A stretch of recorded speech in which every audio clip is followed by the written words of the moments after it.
Hello once again.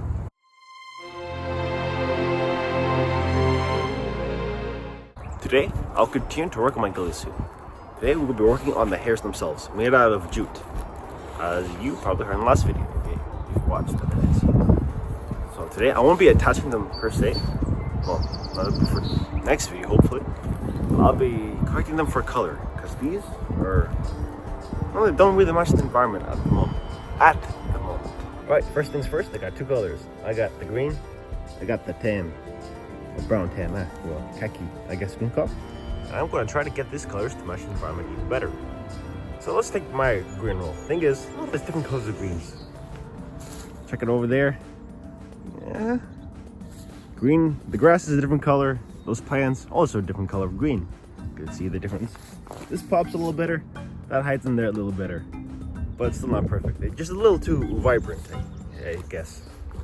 I don't know the proper word, but I think it's vibrant. Main thing is, you can pretty much see this green pretty well. It's environment. I want it to stand out less. Let go. I need the string. Alright, so this is my first plan to change the color. What I'm first gonna do is get myself a bucket. Fill the bucket with water. I don't think the bucket's supposed to look like that. Get some dirt.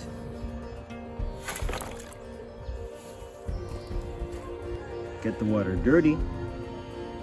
And then slosh some strands in the water. I was inspired to do this by watching videos of the US military sniper schools. Because after they build their ghillie suits, they will actually go into some kind of, I forgot what it's called, but approach.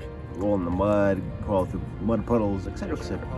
All the mud, all the dirty water will seep into the fibers and hopefully give it a different color, more earthy color, so matches their environment better. Alright, now it has dried. What's my end result? I've made it dirty and gross.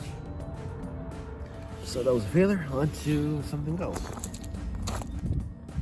I forgot to film my second part of the plan, my plan B. What I did was just spray painted with a little bit of black paint. Gives a little bit of dark spots. So certain parts are a little darker. I think this will work.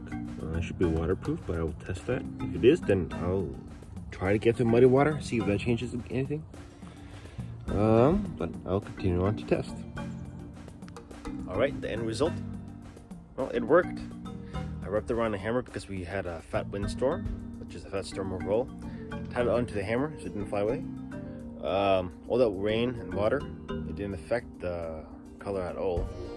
But the spray paint does work. It sticks on even though it's wet and gives a good color compared to the roll. Here is the modified jute with spray paint compared to the normal jute.